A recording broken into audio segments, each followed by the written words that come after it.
Bienvenidos una vez más a su canal Comunicando la Realidad. Su amigo Guillo los saluda con el tema ¿cuál es el tiempo de angustia para Jacob? ¿Cuál es el tiempo de angustia para Jacob? La frase tiempo de angustia para Jacob la encuentras en Jeremías 30, versículo 7, la cual dice: ¡ah! ¡Cuán grande es aquel día!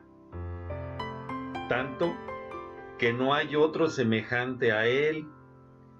Tiempo de angustia para Jacob, pero de ella será librado. ¿De quién está hablando? Pues del pueblo de Dios. Así de sencillo. Va a venir una gran angustia, grandes problemas, grandes situaciones, muy tremendas, muy feas, pero de ella será librado. Finalmente saldrá adelante, saldremos adelante. En los versos anteriores de Jeremías 30, porque este que estamos viendo es 30, versículo 7, encontramos que el Señor le está hablando al profeta Jeremías. Entonces ahí empieza esa frase, día de angustia y de libranza a la vez. Cerca de Judá e Israel, en el capítulo 30, versículo 3 y 4. En el verso 3, el Señor promete que un día en el futuro, Él traerá tanto a Judá como a Israel de regreso a la tierra que Él prometió a sus padres. El verso 5 describe un tiempo de gran temblor y espanto. El versículo 6 describe este tiempo de tal forma que lo ilustra como hombre sufriendo los dolores de parto, indicando nuevamente un tiempo de angustia.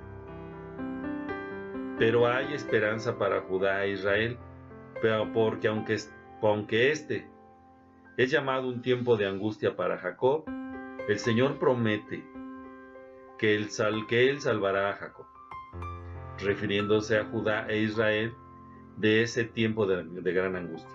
Esto lo ves en el versículo 7. Ahora bien, entra en acción Jeremías en el capítulo 30 del 10 al 11, donde el Señor le dice: tú pues, siervo mío Jacob, no temas, dice Jehová, ni te atemorices, Israel. Porque he aquí que yo soy el que te salvo de lejos a ti. ¿Qué tan lejos? Y a tu descendencia de la tierra de cautividad. Y Jacob volverá, descansará y vivirá tranquilo, y no habrá quien lo espante. Porque yo estoy contigo para salvarte, dice Jehová. También el Señor dice que Él destruirá las naciones que tuvieron a Judá e Israel en cautiverio, y que jamás permitirá que Jacob sea totalmente destruido. Sin embargo, debe notarse que el Señor describe esto como un tiempo de disciplina para su pueblo. Pues es un tema muy interesante, la disciplina de Dios para con nosotros, sus hijos, para su creación.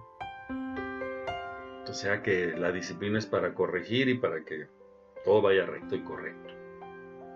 Él dice de Jacob: y destruiré a todas las naciones entre las cuales te esparcí.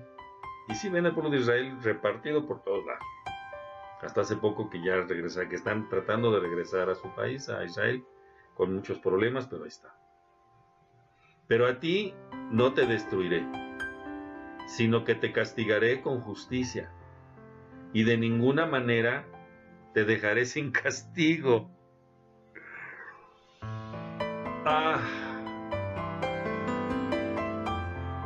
Pues viéndolo en mi vida, no sé, si tú ves lo que has hecho, cómo lo has hecho, cómo te ha ido, Dios te va a librar. No serás destruido. Lo voy a volver a leer. Quiero que lo tomes personal, como si fuera para ti, aunque en realidad es para ti y es para mí. Donde le dice a Jacob, al pueblo de Israel, le dice a nosotros: y destruiré a todas las naciones entre las cuales te esparcí, pero a ti no te destruiré, sino que te castigaré con justicia. O sea, si viene un castigo con justicia, lo hablo en esos términos porque es un principio espiritual. La justicia de Dios sigue actuando para todos, es pareja. Por eso dice que para Dios no hay acepción de personas. Si hay justicia para uno, también hay justicia para otro. Y de ninguna manera te dejaré sin castigo. Pues ahí está más claro en el agua. En Jeremías 37, en el versículo 7 dice: ah, cuán grande es aquel día, tanto que no hay otro semejante a él. El único periodo de tiempo que se ajusta a esta descripción es el periodo de la tribulación. Este tiempo es sin paralelo en la historia. Jamás va a haber uno como ese. Nuestro Señor Jesús describe la tribulación usando algunas de las mismas imágenes de Jeremías. 1. En Mateo 24, 6, 8, Él declara que la aparición de falsos cristos, las guerras y rumores de guerras, y hambrunas y terremotos son el principio de los dolores de parto. Apenas va a empezar. O sea, apenas en un tiempo va a empezar, porque vienen cosas peores. Pero Pablo también describe la tribulación como dolores de parto. En Primera de Tesalonicenses 5, versículo 3 dice que cuando digan paz y seguridad, entonces vendrá sobre ellos destrucción repentina, como los dolores a la mujer encinta, y no escaparán. Este evento sigue al arrebatamiento. Cuando el Señor nos lleve, y por fe nos lleve a todos nosotros, y todo el que me está escuchando también,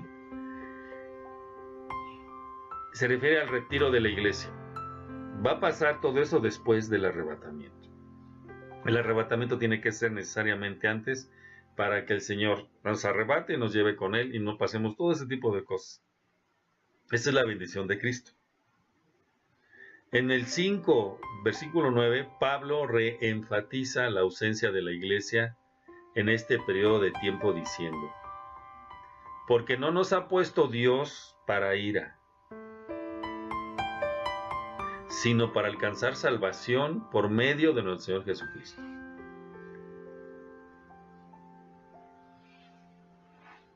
Exactamente. En el versículo 5:9 a mí me da paz, me da confianza, me da seguridad, y ya me empieza a decir otras cosas, ¿no? En Primera de Tesalonicenses 5, versículo 9, Pablo reenfatiza la ausencia de la iglesia. O sea, la iglesia no va a estar ahí, los creyentes en Cristo, pues, en este periodo de tiempo diciendo: porque no nos ha puesto Dios para ira, sino para alcanzar salvación por medio de nuestro Señor Jesucristo. Gloria a Dios. La ira de la que se habla aquí es el juicio de Dios sobre el mundo incrédulo. Atención, atención, atención. La ira de la que se habla aquí es el juicio de Dios sobre el mundo incrédulo y su disciplina de Israel durante la tribulación. Estos dolores de parto son descritos en detalle en Apocalipsis, en el capítulo del 6 al 12. Finalmente, parte del propósito de la tribulación es traer a Israel de regreso al Señor. Los que estamos en Cristo Jesús, como vimos anteriormente, viene el arrebatamiento y nos llevan. Los que estamos en el libro de la vida y estamos firmes al arrebatamiento. Dios quiera que todo sea para todos. Y los dolores de parto son para los incrédulos, y el propósito de la tribulación es traer a Israel de regreso al Señor. Su amigo Guillo, de todo corazón les dice que se cuiden y que Dios me los bendiga.